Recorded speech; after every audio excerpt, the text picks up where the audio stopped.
bersyukur pada Tuhan ya. Kita boleh bersama-sama berkumpul beribadah walaupun dengan segala keterbatasan. Kita boleh memuji, menyembah Tuhan, mengingat kembali kasih Tuhan buat kita. Ya, hari ini hari Sabtu. Ada yang bilang Sabtu apa ya? Sabtu Rabu, karena setelah Jumat Agung ada Minggu Paskah, gitu ya. Kita bersyukur momen di mana Jumat Agung kita boleh peringatkan, ya, Tuhan Yesus mati buat kita.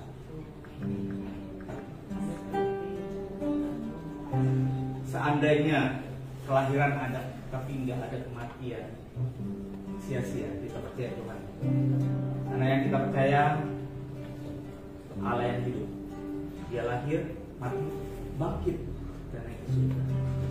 Pada malam hari ini kita bersyukur pada Tuhan. Kita mau naikkan ujian sama-sama, tidak seperti di bawah, ya, yang main cukup main, tapi kita semua memuji dan menyembah Tuhan. Karena momennya tempatnya nih udah baik buat beribadah. Sayang kalau momennya kita bikin seperti kafe, gitu kan. Ya walaupun ya saya sekedar seperti ngamen, gitu ya, nggak masalah, tapi kita bersyukur sama Tuhan. Kita masih diberikan kesempatan untuk memuji dan menyembah Tuhan. Yuk kita menaikkan ujian tak terukur kasih setia Tuhan bagi kita.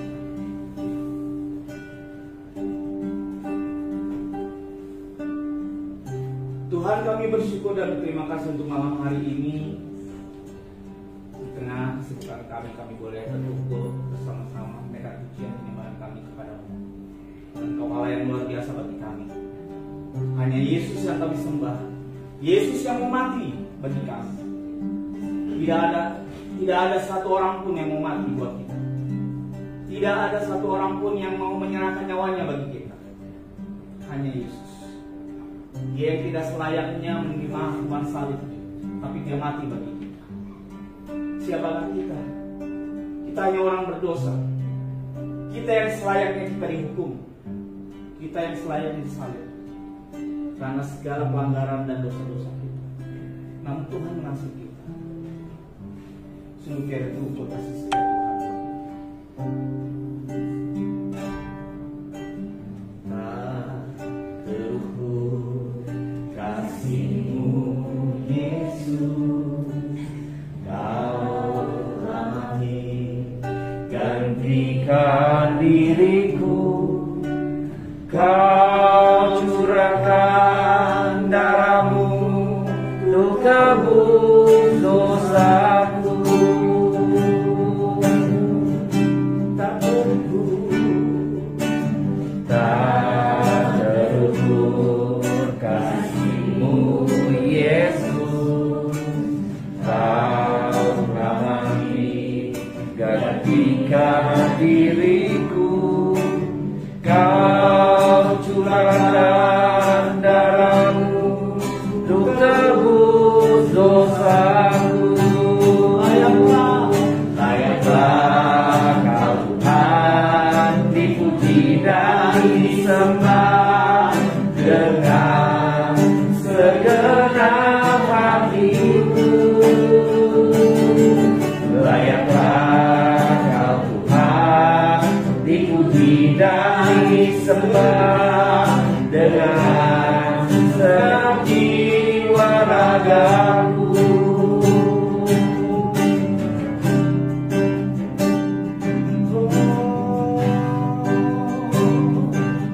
Tiada terukur kasih-Mu Tuhan, terukur kasih-Mu Yesus, Kau telah mati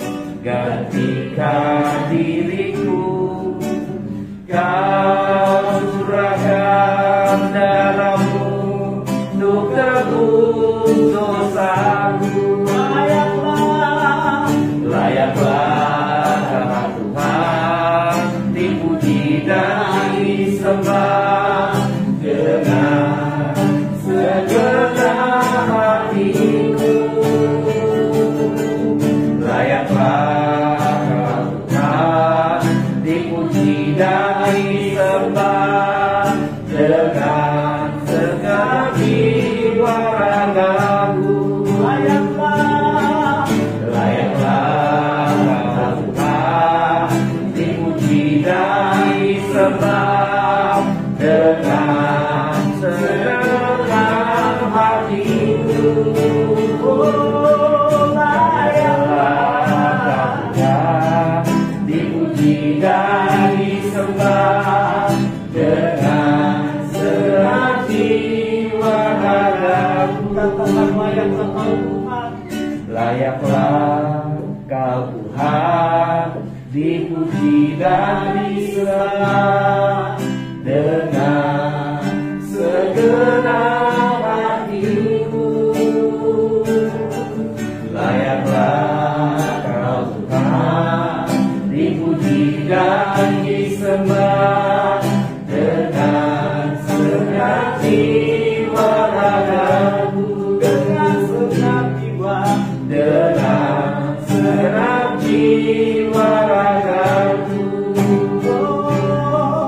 Dengan segenap jiwa ragaku.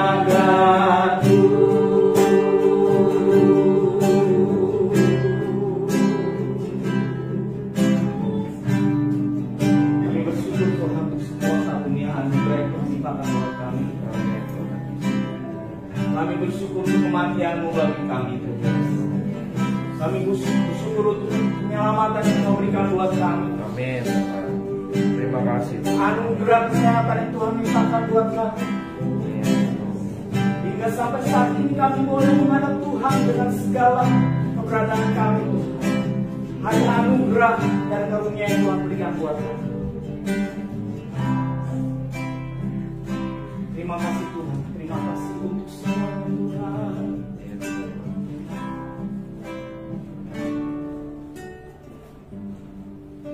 Sungguh kami bersyukur Tuhan di malam hari ini. Kami siap untuk memuji menyembah Tuhan. Kami siap untuk mendengarkan firman Tuhan. Kami tahu keberadaan-Mu hadir saat ini bagi kami. Terima kasih Tuhan. Urapi kami. Kami tidak mau malam hari ini lewat begitu saja, karena kami berkumpul, kami makan, kami bersama-sama, tapi kami mau malam hari ini juga kami mendapatkan firman Tuhan bagi kami, sehingga kami boleh menerapkan dalam segala aspek kehidupan kami. Terima kasih Tuhan, terima kasih. Dalam nama Tuhan Yesus kami berdoa. Haleluya. Amin. Bapak Ibu bisa bangun berdiri ya, walaupun di depan ada meja. Bisa bangun? Bisa. Ayo, kita memuji Tuhan. Tuhanlah kekuatan dan keselamatan kita. Hatiku percaya.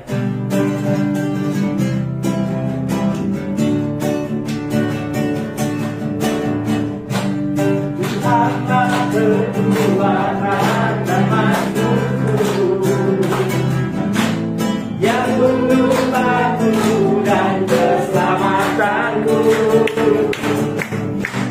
Hanya padamu hatiku percaya, dalam kebenaran dan kota perlindungan.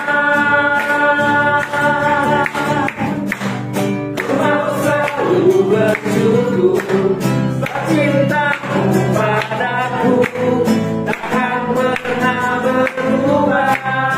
Hatiku percaya, walaupun di bergoncang, gunung-gunung beranjak, namun kasih setia-Mu tak pergi dariku. Katakan Tuhanlah kekuatan. Tuhanlah kekuatan dan makhlukku, Dia bunuh batu dan keselamatanku. Hanya padamu hatiku percaya, dalam kebenaran kota perlindungan. Ku mau selalu bersyukur cinta-Mu padaku, takkan pernah berubah.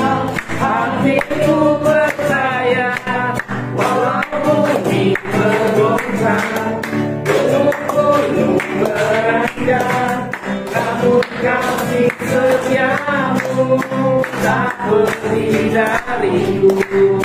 Mau saling bersyukur, cintamu padaku takkan pernah berubah.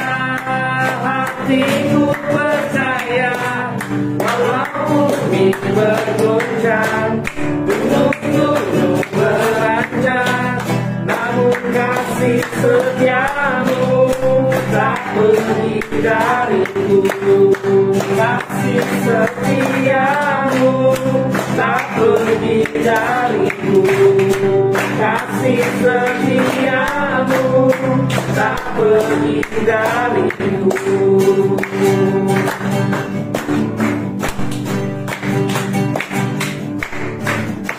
Puji nama Tuhan. Silakan dulu Bapak Ibu. Ya, dulu waktu pertama kali diundang oleh Pak Hengki, Bu, bantu yuk di Haleluya ada HFM begitu ya. Saya nggak dapat singer. Sekarang malah harus main musik dan tanpa singer. Puji nama Tuhan. Saya ingat kalau seperti ini, saya ingat waktu beberapa puluh tahun yang lalu, bedanya saya dapat uang dari orang begitu ya, alias ngamen begitu. Tapi sekarang saya dapat pahala dari Tuhan. Amin. Amin. Amin. Amin. Percayakan itu, percayakan itu. Setiap kita pujian yang kita naikkan kepada Tuhan, ada imbalan, ada berkat yang Tuhan limpahkan buat kita. Jangan sungkan untuk memuji Tuhan. Jangan sungkan untuk memuji Tuhan. Bersyukur pada Tuhan, biar tidak lama kita bisa melihat pembahasan firman. Satu pujian yang menyangkut dengan Jumat Agung. Kita menaikkan karena salibmu aku hidup. Karena kalau kita boleh berkaca ke belakang pengalaman hidup kita, keberadaan hidup kita, tanpa salib Tuhan kita nggak bisa jalan sendiri. Nggak akan kita bisa jalan sendiri. Sepintar apapun kita, sehebat apapun kita, sekaya apapun kita akan gugur, kita akan kalah.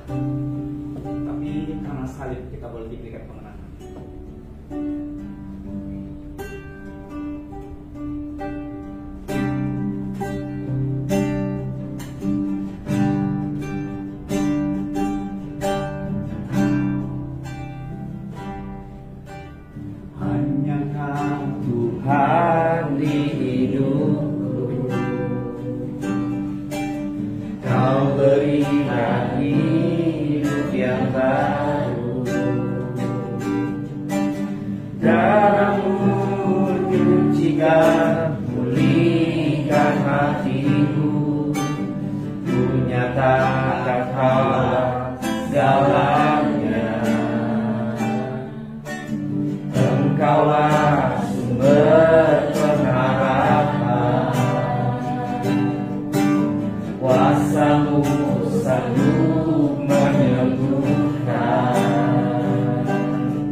mujizatmu di hidupku,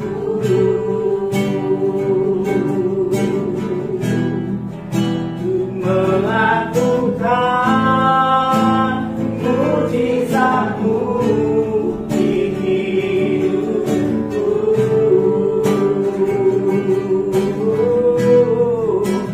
melakukan mujizatmu di hidupku.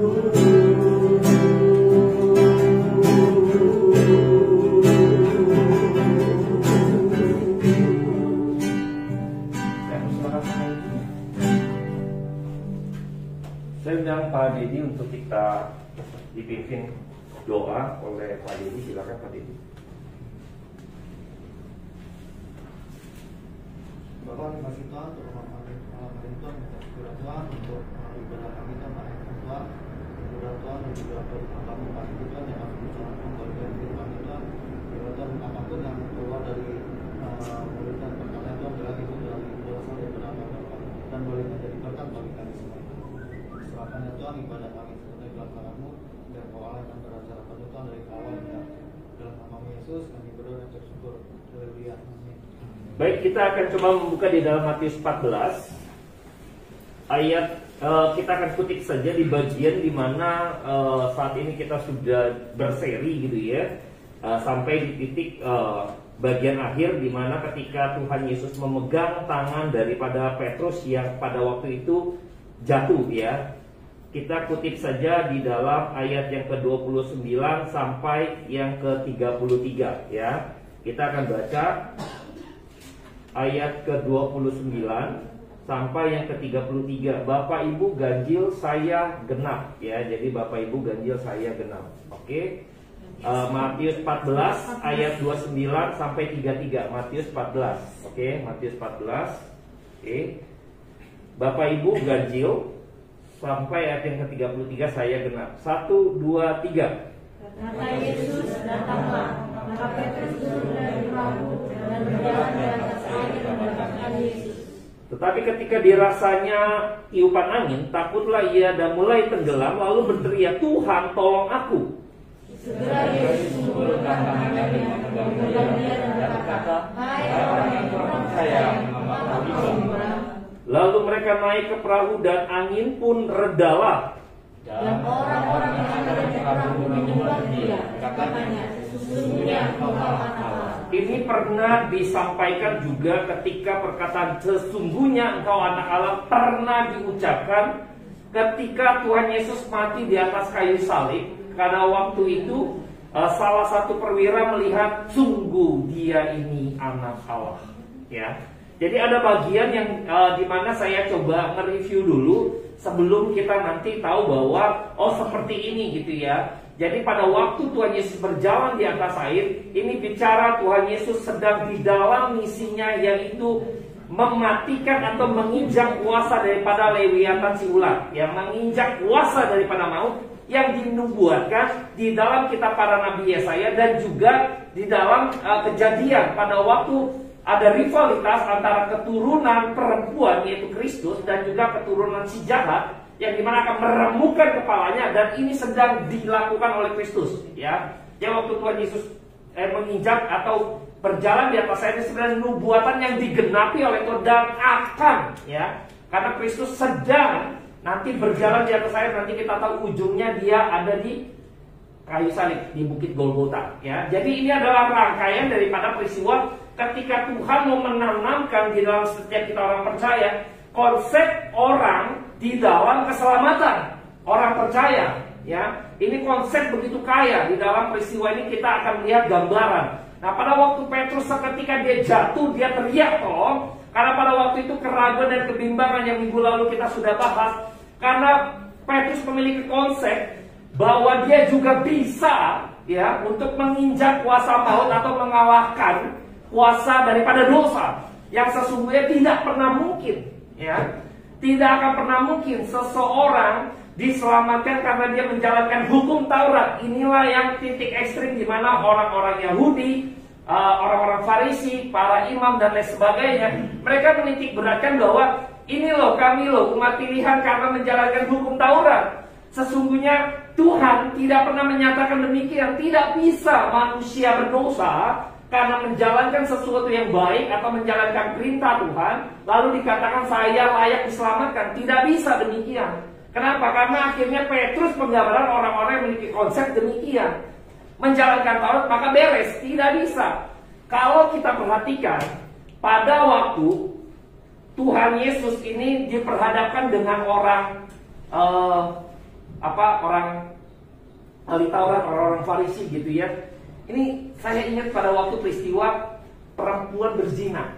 Ya, coba kita akan perhatikan di dalam Injil Lukas ya. Coba kita lihat ya, Injil Lukas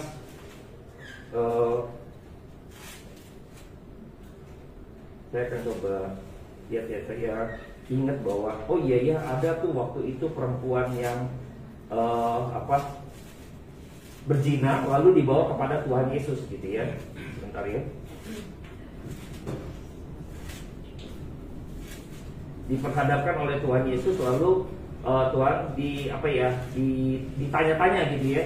Ditanya-tanya ini dosa siapa nih gitu dosa siapa ini harus dihukum nih orang berzina nih gitu ya. Sebentar ya, saya agak lupa ayatnya di mana gitu ya.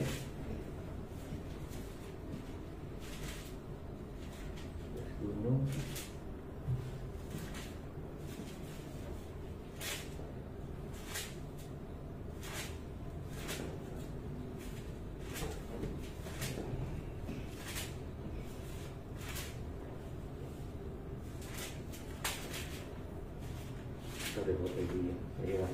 Saya belum nandain, tadi baru ingat gitu bahwa ada peristiwa di mana Tuhan Yesus diperhadapkan dengan perempuan oh iya Yohanes ya, sorry Yohanes 8 ya. Oke iya Yohanes 8, sorry Yohanes 8. Kita akan coba lihat peristiwa ini secara garis besarnya. Ayat yang pertama sampai ayatnya yang ke-11 ya, Yohanes 8 ya. Saya ganjil Bapak Ibu genap. Yohanes 8 ayat 1 sampai 11. Tetapi Yesus pergi ke Bukit Zaitun.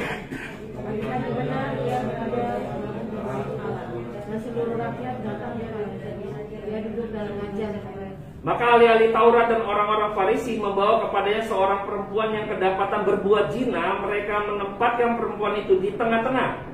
Lalu berkata kepada Yesus, Rabi, perempuan itu basah dan dia sedang berbuat zina.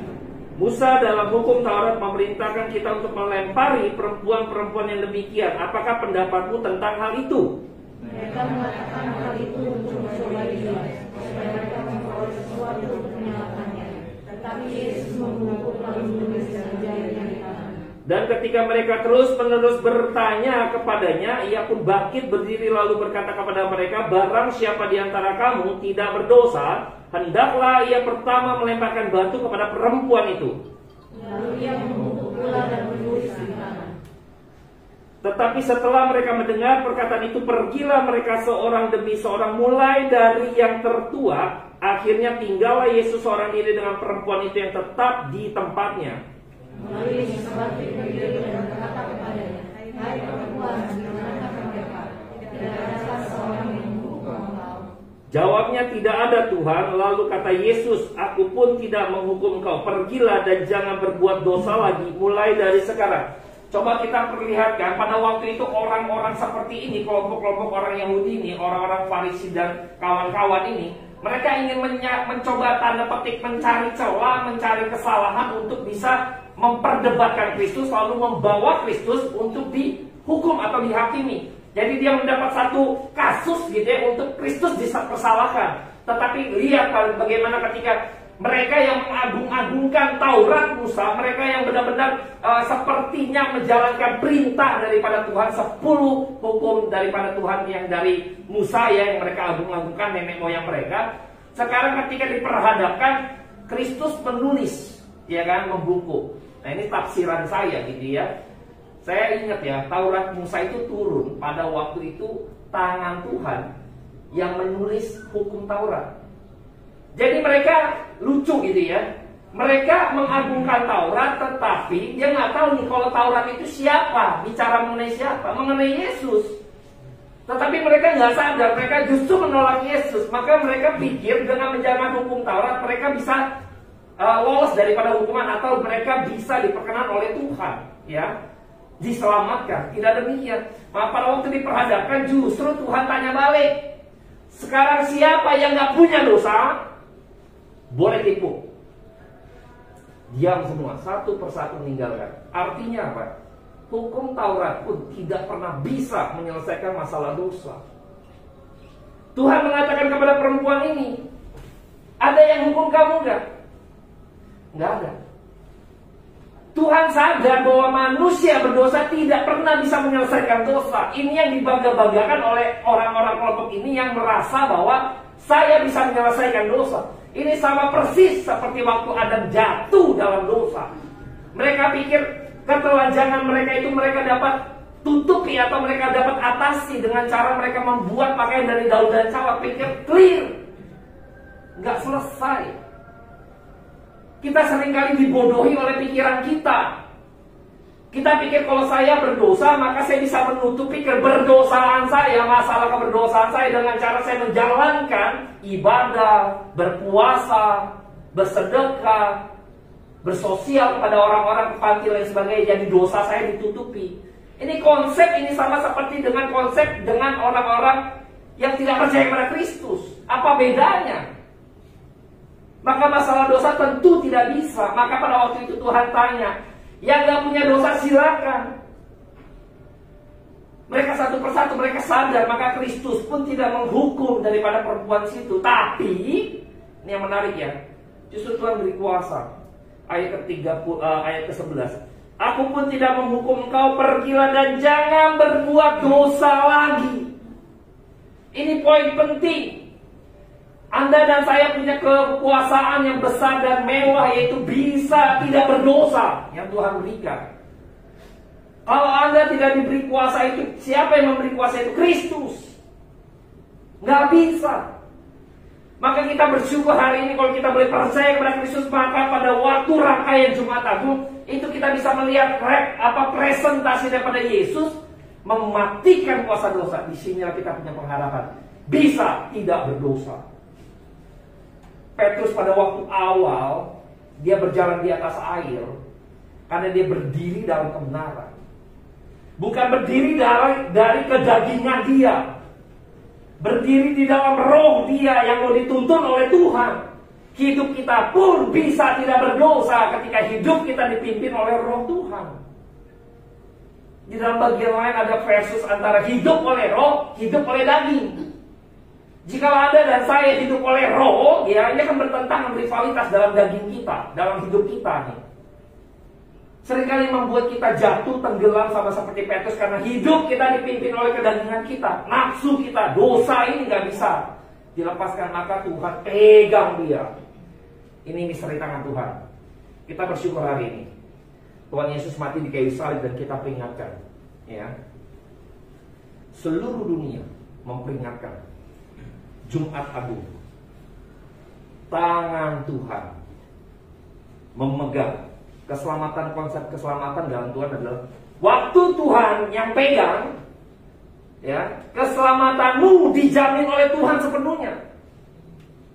Ya, ini bedanya kita dengan orang lain. Engkau jauh, aku jauh. Engkau dekat, aku dekat. Gitu ya, ada lagu ya. Lagu tahu ya, lagu ya dulu ya. Iya betul. Jadi engkau jauh, aku jauh. Engkau dekat, aku dekat. Aku dekat, engkau dekat. Aku jauh, kau jauh, gitu ya. Jadi kalau misalnya konsep demikian, ketergantungan kesetiaan Tuhan tergantung dari kesetiaan saya. Kalau saya tidak setia, maka juga Tuhan tidak setia. Kalau saya tinggalin Tuhan, Tuhan juga tinggalin saya. Apakah demikian dengan Kristus? Tidak. Makanya waktu tangan Tuhan memegang Petrus, ini jaminan keselamatan. Ini bicara jaminan karena tangan Tuhan tidak dikendalikan oleh tangan kalian, oleh tangan kita semua manusia berdosa. Kalau saya pegang, Tuhan juga pegang. Saya lepas juga Tuhan lepas. Kayak gini ya, Tuhan pegang nih. Karena kita pegang, kita lepas. Tuhan gak lepas. Ingat tuh. Sekalipun Anda dan saya melepas gitu ya, tanda petik ya. Kalau Tuhan gak pegang, kalau Tuhan gak lepas, gak bakalan. Contohnya jelas. Gambaran ini pada waktu Petrus jatuh dalam dosa, ini gambaran waktu the last supper. Waktu itu Petrus gagah perkasa gitu ya, yang lain boleh Tuhan, tapi aku siap mati, masuk penjara, aku siap Tuhan. Sombong dong, pongan, berkhianat kan? Tuhan Yesus ingatin dia, sebelum air berkokok, engkau sudah menyangkal aku 3 kali. Bayangkan, sok banget gitu Petrus. Kalau kita pikir begini, pengkhianatan atau ketidaksetiaan Petrus, maka harusnya Petrus binasa loh.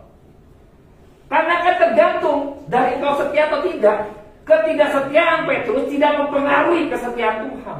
Inilah jaminan keselamatan tangan Tuhan. Beda sekali. Beda sekali. Coba kita akan ngintip di dalam kisah Lukas ya, the last supper ya.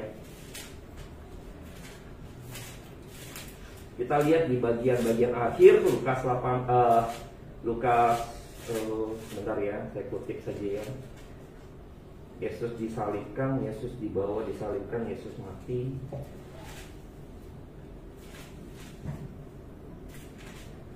Oke, Lukas 22, the last supper ya, percakapan waktu perjamuan malam. Kita kutip saja di ayat 31 ya. 31 sampai ayat yang ke-34. Kita akan baca 31 sampai 34. Saya ganjil, Bapak Ibu genap. Lukas 22 ayat 31 sampai 34. Saya ganjil, Bapak Ibu genap. Simon, Simon, lihat, iblis telah menuntut untuk menampi kamu seperti gandum. Tapi aku telah berdoa untuk engkau supaya imanmu gugur. Dan engkau jika engkau sudah bisa, maka Jawab Petrus, Tuhan, aku bersedia masuk penjara dan mati bersama-sama dengan engkau. Tetapi Yesus berkata, aku berkata kepadamu Petrus, hari ini yang tidak akan berkokok sebelum engkau 3 kali menyangkal bahwa engkau mengenal. Bayangkan ya, Tuhan malah berdoa buat Petrus. Ini luar biasa nih, tadi yang saya bilang ini. Tangan Tuhan, ya, tangan Tuhan yang pegang. Jaminan keselamatan. Kalau yang daripada Tuhan, kalau yang Tuhan kerjakan, tidak mungkin gagal. Kalau Tuhan sudah pegang, tidak ada yang bisa lepasin. Ini Tuhan sendiri, janji Tuhan. Maka pada waktu itu Petrus gitu ya, diingatin tuh, Petrus, aku berdoa supaya imanmu jangan gugur. Bayangkan, beda sekali ya dengan kepercayaan lain atau agama lain. Ketika kita percaya kepada Kristus ya, Tuhan pun berdoa ya buat setiap kita yang percaya. Bayangkan, di dalam Yohanes 17 juga disampaikan, Tuhan berdoa bagi setiap mereka, bagi setiap orang percaya.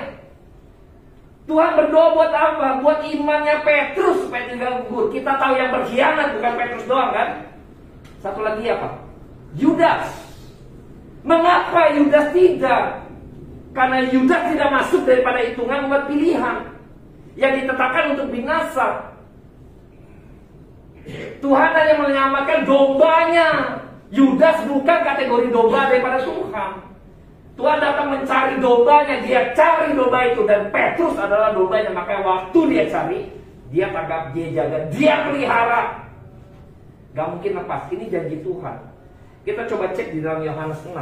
Kita akan banyakkan buka Alkitab ya. Yohanes 6 ayat 37 sampai 39.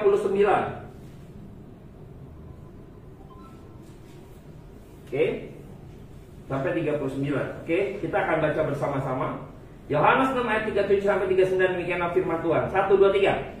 Semua yang diberikan Bapa kepadaku datang kepadaku, dan barang siapa datang kepadaku, ia tidak akan buang. Sebab aku telah turun dari surga bukan untuk melakukan kehendak, tapi untuk melakukan kehendak Dia yang telah mengutus aku. Dan inilah kehendak Dia yang telah mengutus aku, supaya semua yang telah diberikannya kepadaku jangan ada hilang, tapi supaya diperlihatkan pada akhir zaman. Menarik ya. Tuhan Yesus yang ngomong. Setiap umat pilihan, setiap domba-domba yang Tuhan sudah berikan oleh Allah Bapa, sekarang Kristus datang mencari domba yang hilang, yang sudah ditentukan oleh Bapa, maka dia cari dan tidak ada satupun yang hilang. Bapak Ibu, saya melihat ada bagian lain yang menarik ketika Jumat Agung. Kita tahu ya, di sebelah kiri kanan Tuhan Yesus juga disalib gitu ya. Dan di sana ada satu orang yang penyamun juga yang akhirnya naik ke surga ya. Sesungguhnya engkau hari ini juga akan bersama-sama dengan aku di Firdaus, benar ya? Bayangkan ya, sampai the last minute ternyata ada domba di sana. Gak nyangka saya. Luar biasa ya. Di atas bukit Golgota, Kristus selain emang misi daripada Allah Bapa, dia harus mati di atas gunung, di bukit Golgota, di bukit Tengkorak. Di situ juga ada domba di sana. Tuhan cari sampai segitunya loh. Bayangkan, tidak ada satupun yang hilang. Bayangkan ya, jaminan keselamatan daripada Tuhan luar biasa loh. Anda dan saya, kalau hari ini tahu kebenaran ini, kalau kita memang domba, maka kita akan taat. Kalau kita tidak bukan menjadi seorang domba, kita tanduk, kita punya tanduk, kita kambing atau apa gitu ya, banteng gitu ya, kita akan berontak hidupnya. Kalau orang tahu kebenaran seperti ini, maka Petrus pun akhirnya sadar pada waktu itu dia sempat berkhianat. Tapi ketika dia sadar gitu ya, akhirnya Petrus menjadi rasul, menyerahkan hidupnya, bahkan dia mati buat Kristus. Bayangkan. Inilah yang harus kita pikirkan baik-baik. Konsep keselamatan daripada Tuhan itu 100% kalau tangan Tuhan jaga pelihara. Iman Petrus yang tadi jatuh di berjalan di atas yang dia tenggelam, Tuhan pegang. Imannya ketika gugur pada waktu the last supper, Tuhan pegang dia. Imannya dia nggak gugur. Luar biasa ya. Gambaran yang menarik, akhirnya kita mesti sadar siapa kita di hadapan Tuhan. Kalau bukan tangan Tuhan. Sampai hari ini ketika Tuhan memanggil engkau bilang kebenarannya, memegang engkau, sampai hari ini engkau menjadi orang percaya yang sungguh-sungguh. Itu karena tangan Tuhan pegang.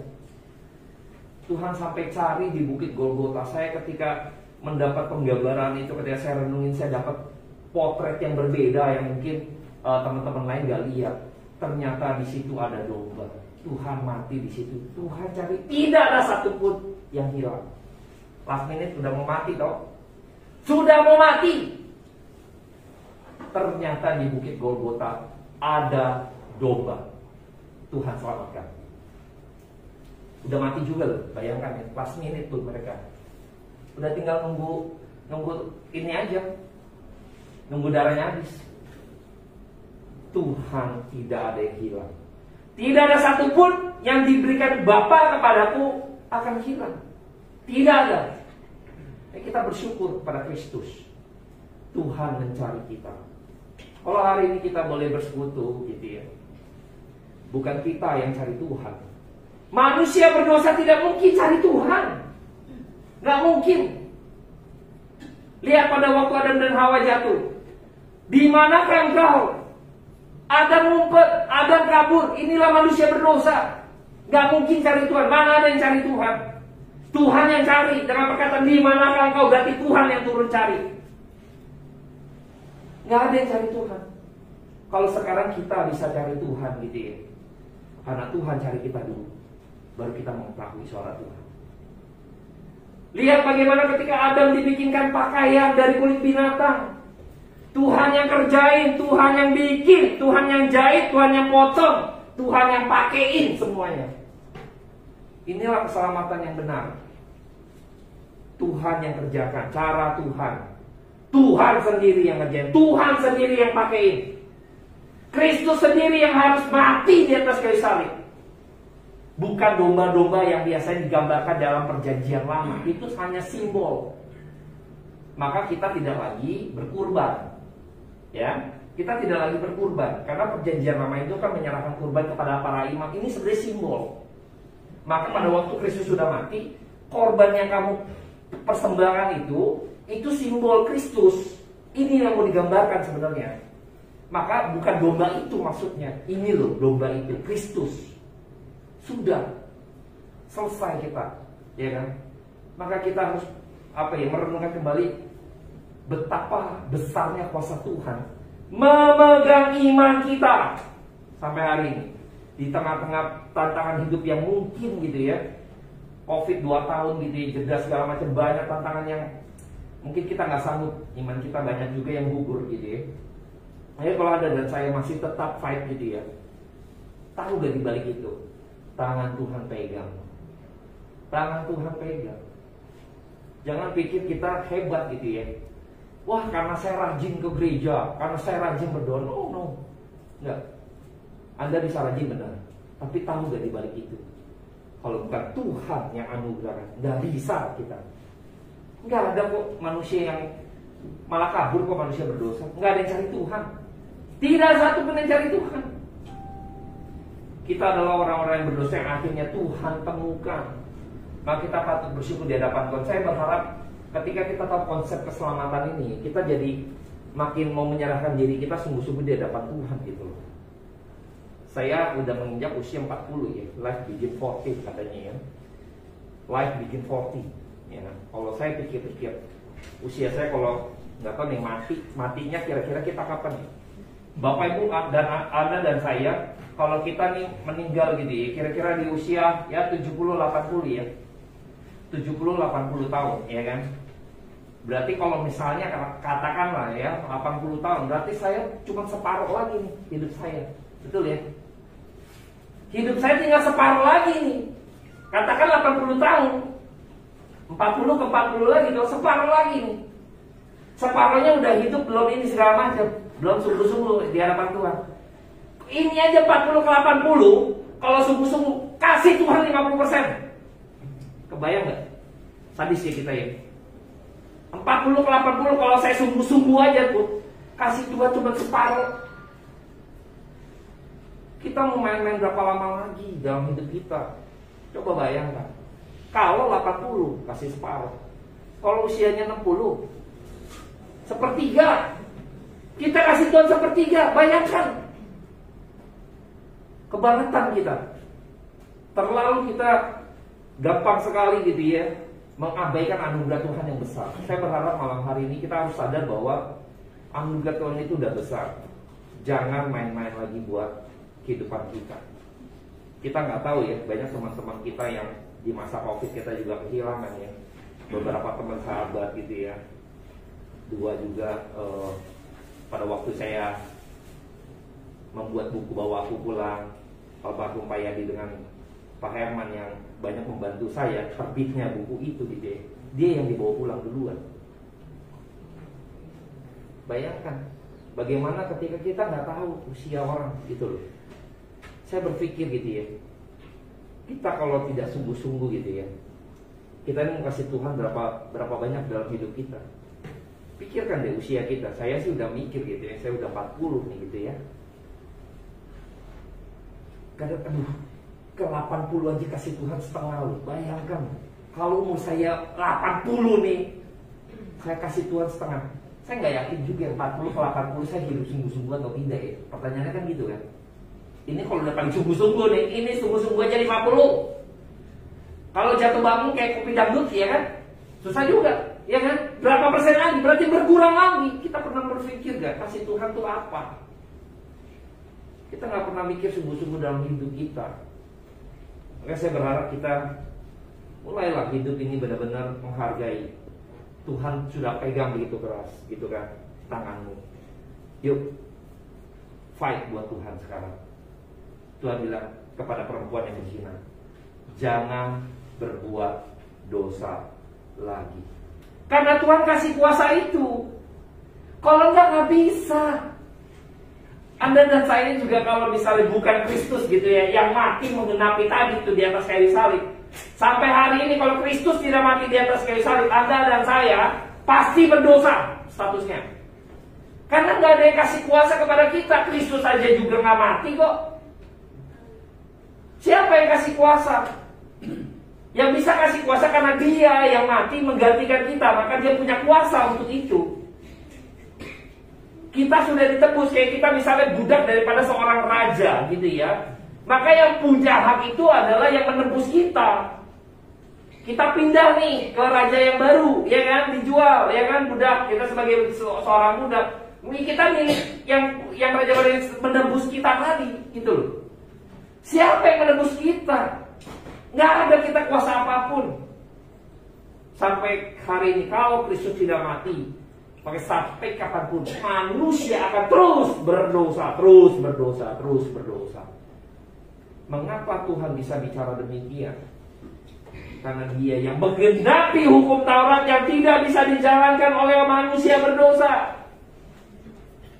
Manusia berdosa pikir dengan Taurat dia bisa diperhitungkan menjadi orang yang diselamatkan. Dia pikir demikian. Tapi sesungguhnya tidak. Jadi Taurat itu seperti cermin, seperti ronsen. Dia tidak pernah menyelamatkan. Justru Taurat menunjukkan kepadamu bahwa engkau berdosa. Pada waktu Musa menulis hukum Taurat, 10 perintah Tuhan turun, yang terjadi apa Bapak Ibu? Di sini menyembah Baal. Bangsa Israel sedang berpesta, beribadah kepada Allah lain, membangun lembu emas. Bayangkan, ironis kan? Taurat lagi diturunkan, dia sedang berbuat zina, berzina rohani. Kesetiaan bangsa Israel kepada Allah lain itu seperti perzinahan. Terjadi perzinahan rohani. Taurat turun, justru mau menunjukkan, hai engkau orang tidak setia, hai engkau orang berdosa. Taurat itu begitu gitu loh, nggak pernah menyelamatkan. Taurat itu menggambarkan betapa Allah kudus, jangan ada lain, jangan ini, jangan itu, kuduskanlah hari Sabat dan lain sebagainya. Itu menggambarkan betapa kudusnya, sucinya Tuhan, dan betapa hinanya engkau manusia berdosa di hadapan Tuhan. Jedah ini loh yang Tuhan Yesus genapkan di tengah-tengah. Dia sebagai jembatan.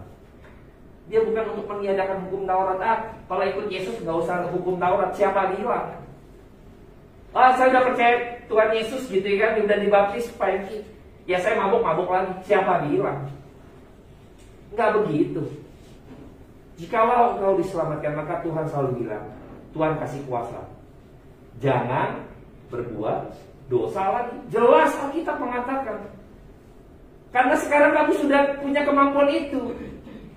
Dulu engkau tidak memiliki kebebasan apapun. Sekarang keadaanmu dipulihkan. Dulu waktu Adam dan Hawa belum jatuh dalam dosa, Adam bisa apa? Bisa berdosa dong. Statusnya nih, Adam waktu di Taman Eden belum jatuh dalam dosa, dia punya status nih, dia bisa jatuh dalam dosa. Dia memilih untuk jatuh dalam dosa ketika mengambil buah perkataan yang baik dan jahat. Waktu sudah berdosa pasti berdosa manusia, nggak bisa ngapa-ngapain. Maka ketika Kristus mati buat saya, sekarang Tuhan bilang, jangan berbuat dosa lagi. Berarti kita diberikan kemampuan bisa tidak berdosa sama pada waktu awal. Bisa tidak berdosa dong, tapi di awal bisa berdosa. Bisa berdosa waktu Adam dan Hawa. Tuhan coba pulihkan kehidupan kita. Tuhan gak membiarkan kita seperti robot, tidak gitu ya.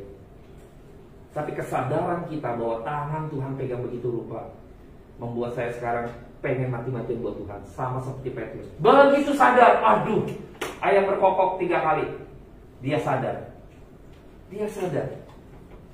Maka pada waktu itu Tuhan menguatkan setiap kita orang percaya. Dalam situasi apapun, Tuhan berdoa supaya iman orang percaya dikuatkan. Makanya penting bagi Anda dan saya mengerti kebenaran firman Tuhan, supaya kita tahu, oh ini makna yang dalam dan sininya. Tuhan cari begitu rupanya. Jangan-jangan orang yang satu itu, penyamun itu adalah saya yang dicari Tuhan. Tuhan bisa cari sampai segitu ya. Saya nggak habis pikir betapa Tuhan luar biasa, rencananya sempurna. Tidak ada satupun, ini yang membesarkan hati saya ya, tidak ada satupun yang hilang. Wah, tuntas sekali Tuhan cari.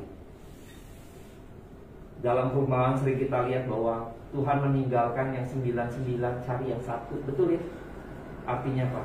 Tuhan akan terus cari. Tuhan akan terus mencari domba yang hilang. Nah, gambaran ini akhirnya saya bilang, luar biasa Tuhan. mencari saya sampai segitu. Siapa saya? Dicari Tuhan. Kita bukan orang yang viral gitu ya. Kita bukan siapa-siapa kalau bukan anugerah Tuhan. Saya akan kasih lihat bahwa bagaimana ketika Tuhan Yesus gitu ini menjadi perantara gitu ya. Kita lihat di dalam Yohanes 6 ayat 44. Kita akan baca sama-sama.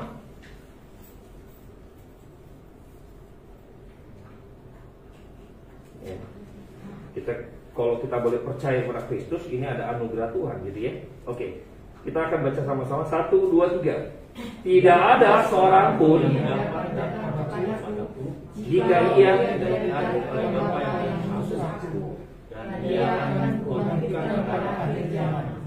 bayangkan, Anda dan saya percaya Kristus karena Allah Bapa memberikan anugerahnya dulu. Kalau enggak, kita nggak mungkin kucuk-kucuk datang kepada Yesus. Enggak ya? Datang gitu kan, Pak saya mau minta dibaptis gitu kan. Tahu nggak peristiwa ini? Karena Bapa di surga memberikan anugerahnya tuh. Kucuk-kucuk kita bisa datang. Betapa besarnya, bayangkan rahasia ini. Anda dan saya bisa datang gitu ya. Itu karena ada anugerah Tuhan tuh, Tuhan Allah Bapa mengaruniakan kepada kita. Kalau nggak mungkin, nggak mungkin. Saya dulu dari latar belakang yang bukan Kristen gitu ya, menyembah satu tulisan itulah Jepang gitu ya. Menyembah itu Bapak Ibu, ngeliatin orang tua saya nggak dipikir akhirnya saya bisa memberitakan firman Tuhan. Saya nggak pernah mimpi cita-cita saya menjadi seorang penginjil, nggak pernah punya mimpi ini. Saya menyembah, ngikutin Papa sembahyang setiap pagi gitu ya, pagi, sore, malam gitu ya. Saya ikut-ikutan. Gak tahu saya anggap itu Tuhan tuh. Kalau hari ini bisa datang gitu ya, Alkitab mengatakan kalau Bapa ya tidak tarik kita, tidak anugerah kepada kita untuk datang pada Yesus, nggak bisa. Anda dan saya kalau bisa percaya, itu artinya Anda dan saya dapat anugerah Tuhan. Betapa bersyukur orang lain nggak bisa loh. Bukankah di penyamun itu juga dua-duanya mendengar, melihat, betul kan? Kenapa yang satu? Tuhan gak gubris. Kemarin waktu komsel saya bilang, Tuhan gak pernah gubris pada waktu dia dibilang, hei inilah raja orang Yahudi, kamu yang mau disalib, yang mau membangun bait Allah dalam 3 hari, selamatkanlah dirimu. Tuhan gak gubris tuh. Tapi ketika ada satu orang mengatakan gitu kan, Yesus ingatlah akan aku, Tuhan bilang, hari ini juga engkau akan bersama-sama dengan aku di Firdaus. Bayangkan ya, Tuhan meresponnya, domba akan Tuhan cari, Tuhan pelihara, Tuhan bawa. Domba. Nah sekarang pertanyaannya, apakah kita benar-benar menjadi seorang Kristen atau domba di hadapan Tuhan? Saya rindu kita benar-benar sungguh-sungguh di hadapan Tuhan, nggak main-main lagi lah, ya, nggak main-main lagi. Anugerah Tuhan begitu besar. Yuk sama-sama kita bergumul dalam perjuangan kita melawan darah ini ya, daging yang kedagingan kita hidup di dalam kehidupan kita ini yang masih daging ya. Fight, berjuang, komitmen, mau menyerahkan hidup buat Tuhan. Terus, jangan pernah gugur. Saya berharap kita boleh merenungkan dengan sangat gitu ya, bahwa anugerah Tuhan begitu besar. Jangan pernah sia-siakan anugerah Tuhan yang Tuhan sudah limpahkan, yang orang lain gak dapatkan, kita dapatkan. Ya, mari kita berdoa. Bapa dalam surga, kami bersyukur karena firman Tuhan begitu membukakan kepada kami bahwa sesungguhnya Engkau Allah yang memberikan anugerah yang begitu besar bagi setiap kami, dan keselamatan yang daripada Tuhan saja yang begitu luar biasa memegang kami Tuhan, iman kami, sehingga kami boleh diselamatkan tuntas Tuhan.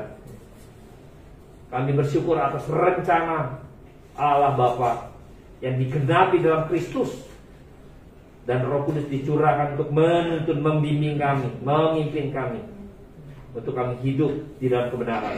Kami bersyukur atas anugerah ini Tuhan. Terima kasih Bapa. Hanya di dalam nama yang kudus kami berdoa dan mengucap syukur. Amin.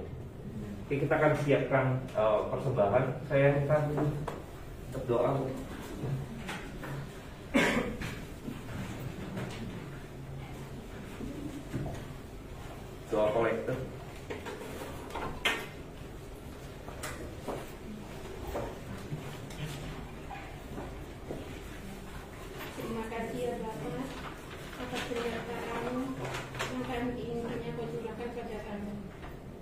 pada hari ini kami bisa berkumpul di tempat ini, memuji dan mendengar firman-Mu. Kalau sebentar tadi kami mau memberikan persembahan, Engkau berkati tangan-tangan yang sudah memberi maupun yang belum memberi. Kiranya persembahan ini menjadi persembahan yang berkenan di hadapan-Mu. Terima kasih ya Bapa, dalam nama Tuhan Yesus kami sudah berdoa dan mengucap syukur. Amin.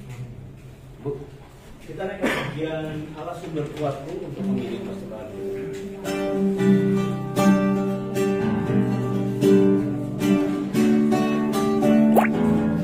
Hanya Kau diriku Di surga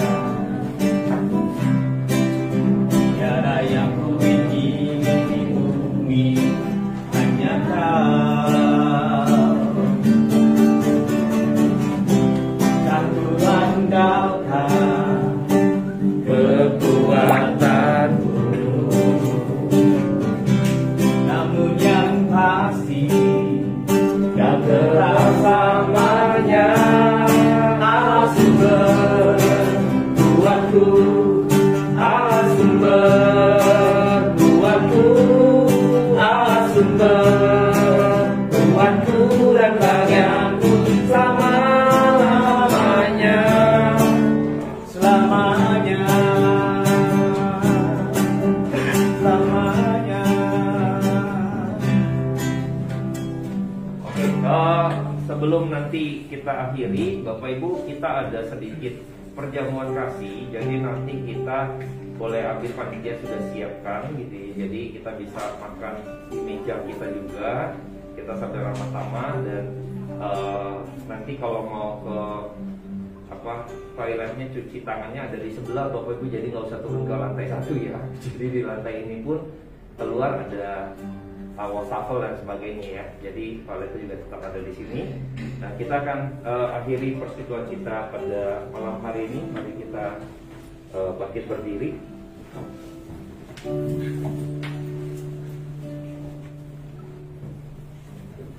Bapak, terima kasih atas kesudahan malam hari ini Tuhan. Di dalam kesadaran kami boleh diberi kesempatan memuji, menyembah, dan mendengar firman Tuhan. Kami bersyukur atas anugerah Tuhan yang berlimpah atas kami. Siapakah kami Tuhan sehingga Kau mencari kami? Betapa berhargai kami di hadapan Tuhan. Kiranya Tuhan Roh Kudus-Mu terus menuntun membimbing kami, agar kami dalam sisa-sisa hidup kami ke depan Tuhan boleh mempersembahkan yang terbaik bagi kemuliaan Tuhan, sebagai persembahan yang hidup yang berkenan di hadapan Tuhan. Mari Bapa, kami orang-orang lemah-Mu, domba-domba lemah-Mu Tuhan, bimbing kami terus. Biarlah Engkau membawa kami sehingga kami tidak disesatkan Tuhan dengan keadaan zaman saat ini Tuhan. Tuhan tolong kami, biarlah tangan Tuhan yang begitu kuat Tuhan memegang kami, sehingga ketika Tuhan memegang, tidak ada satupun kuasa daripada yang lain Tuhan yang mampu menghancurkan kami Tuhan, yang mampu menyakiti kami Tuhan, yang mampu menghancurkan kami untuk kami tidak bisa berbuat apa-apa Tuhan. Tetapi tangan Tuhan, kami berpegang kepada Engkau saja Bapa. Kiranya kami boleh terus bersandar kepada kebenaran-Mu, berpegang pada kebenaran-Mu Tuhan, karena disitulah kekuatan kami Tuhan. Terima kasih Bapa. Mari kita siapkan hati kita menerima berkat daripada Tuhan. Kiranya berkat damai sejahtera daripada Allah Bapa, sukacita pada Yesus Kristus, dan penyertaan pada Roh Kudus turun atas setiap kita. Dan biarlah setiap pergumulan kita, tantangan hidup yang kita jalani, dalam setiap tantangan demi tantangan, kira kita bisa melihat penyertaan pada Tuhan, dan kita boleh bersaksi bagi kemuliaan Tuhan bagaimana Tuhan memberkati, menyertai, memulihkan kehidupan kita. Di dalam nama Tuhan Yesus Kristus, bila setiap kita yang percaya katakan amin. Bapa, terima kasih. Terima kasih Bapa, terima kasih Bapa di dalam surga.